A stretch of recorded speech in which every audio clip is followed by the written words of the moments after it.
Okay, seventh standard हम लोग चौथे लेसन को कंटिन्यू कर रहे थे जिसका नाम है शब्द संपदा। हमने 2 वीडियोस के देखे हैं जिसमें शब्द क्या काम करते हैं, कैसे करते हैं, कुछ शब्द कैसे बाहर से अपनी भाषा में आते हैं या फिर अपनी भाषा के बाद जो शब्द है वो बाहर जाते हैं। तो ये सारी बातें देखी है। तो आज हम पेज नंबर 37 पर आए हैं और उसको लेसन को कंटिन्यू कर रहे हैं। लेकिन उससे पहले ही देखिए यहाँ पे ज़रा सोचो और चर्चा करो। यदि तुम पशु पक्षियों की बोलियाँ समझ पाते तो यह आपको खुद को लिखना है।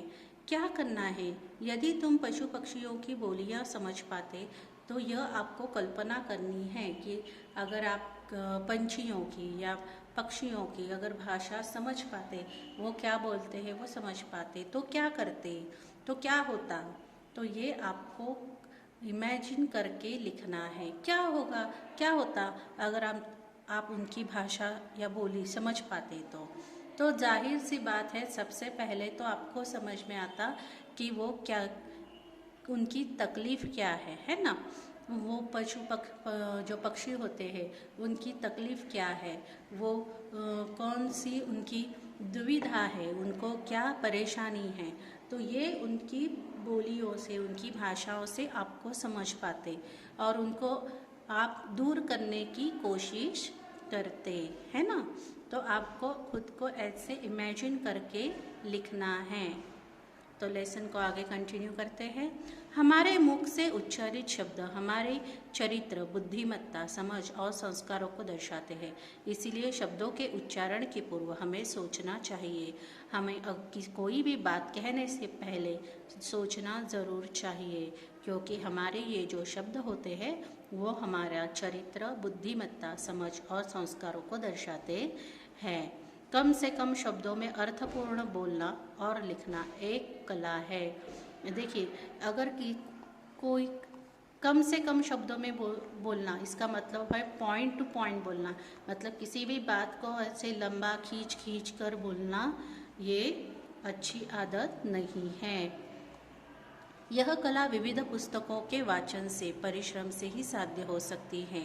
मात्र एक गलत शब्द के उच्चारण से वर्षों की दोस्ती में दरार पड़ सकती है।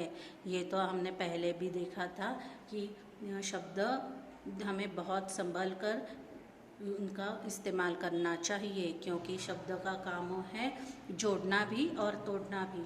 आप अच्छा बोलते हैं तो आपके दोस्त आपसे जुड़ते हैं। अगर आप बुरा बोलते हैं या गलत बोलते हैं तो आपकी दोस्ती में दरार भी पड़ सकती है। अब किसी समय किसी के सामने किस प्रकार के शब्दों का प्रयोग करना चाहिए, इसे अनुभव, मार्गदर्शन, वाचन और संस्कारों द्वारा ही सीखा जा सकता है। ये तो अभी बहुत ही महत्वपूर्ण बात है कि आपके आगे कौन बैठा है, आप किसके सामने खड़े हो, या फिर बड़े हैं, बुजुर्ग हैं, या फिर ये सब आपको अपने शब्दों का इस्तेमाल किसके सामने कैसे करना है, ये सारी बातें आपको सीखनी पड़ेगी। और ये बात आपको कौन सिखाता है? आपके अनुभव, आपका मार्गदर्शन, वाचन। इसीलिए किताबों को, अच्छे पुस्तकों को पढ़ना आवश्यक है और संस्कारों द्वारा ये बातें सीखी जा सकती है। सुंदर, उपयुक्त और अर्थमय शब्दों से जो वाक्य परीक्षा में लिखे जाते हैं उस कारण ही अच्छी श्रेणी प्राप्त होती है। हमें अच्छी श्रेणी परीक्षाओं में भी क्यों प्राप्त होती पता है? क्योंकि आप लोग अगर अच्छी भाषा में लिखते हो, अच्छे विचार व्यक्त करते हो, तो ही आपको अच्छी श्रेणी प्राप्त होती है। अनाप शनाप शब्दों का प्रयोग हमेशा हानिकारक होता है। अनाप शनाप का मतलब होता है निरर्थक बोलना या फिर कुछ गलत बोलना, बुरी बातें बोलना, तो ये हमारे लिए हानिकारक होता है। प्रत्येक व्यक्ति के पास स्वयं की शब्द संपदा होती है। इस शब्द संपदा को बढ़ाने के लिए साहित्य का वाचन की ज़रूरत होती है। शब्दों के विभिन्न अर्थों को जानने के लिए शब्दकोश की भी ज़रूरत होती है। शब्दकोश का मतलब होता है डिक्शनरी। आपको डिक्शनरी पता है ना, जिसमें एक शब्द के बहुत सारे अर्थ दिए जाते हैं। तो यह तो हर भाषा में होती है डिक्शनरी, सिर्फ अंग्रेज़ी की नहीं, मराठी की भी होती है, हिंदी की होती है और सभी भाषाओं की डिक्शनरी होती है। तो अगर आपको भाषा के विभिन्न अर्थ जानने हैं, शब्दों के अर्थ जानने हैं, तो उसके लिए डिक्शनरी की ज़रूरत होती है। शब्दकोश का एक पन्ना रोज़ एकाग्रता से पढ़ोगे तो शब्द संपदा की शक्ति का पता चल जाएगा। तो अब तय करो कि अपनी शब्द संपदा बढ़ानी है। इसके लिए वाचन संस्कृति को बढ़ाओ, पढ़ना शुरू करो, तुम भी शब्द संपदा के मालिक हो जाओ। तो आपको क्या करना है? आपको अपनी शब्द संपदा बढ़ानी है और इसके लिए क्या करना है? वाचन संस्कृति को बढ़ाना है, मतलब बहुत सारी अच्छी अच्छी किताबें पढ़नी हैं जो आपको ज्ञान दे, वो उनको आपको पढ़ना शुरू कर देना चाहिए।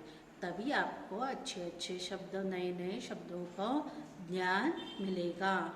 ठीक है, तो यहाँ आपका ये लेसन ख़त्म होता है। देखिए नीचे यहाँ पे शब्द वाटिका दी है। तो शब्द वाटिका में कौन कौन से शब्द है? तकलीफ है, परेशानी, निष्क्रिय, कृतिहीन, मिलनसार मतलब मिलजुल कर रहने वाले। यहाँ पे आपको मुहावरे भी दी है। दरार पड़ना मतलब दूरी बढ़ाना, अनाप शनाप बोलना मतलब निरर्थक बातें करना। तो आपको नोटबुक में ये शब्द वाटिका लिखनी भी है और साथ साथ यहाँ पे मुहावरे दिए हैं ना, यहाँ पे 2, तो उनको लिखकर, उनका अर्थ लिखकर उनका वाक्यों में प्रयोग भी करना है। तो यहाँ पे हमारा यह लेसन ख़त्म होता है। आपको ये सारे नोटबुक में लिखने हैं।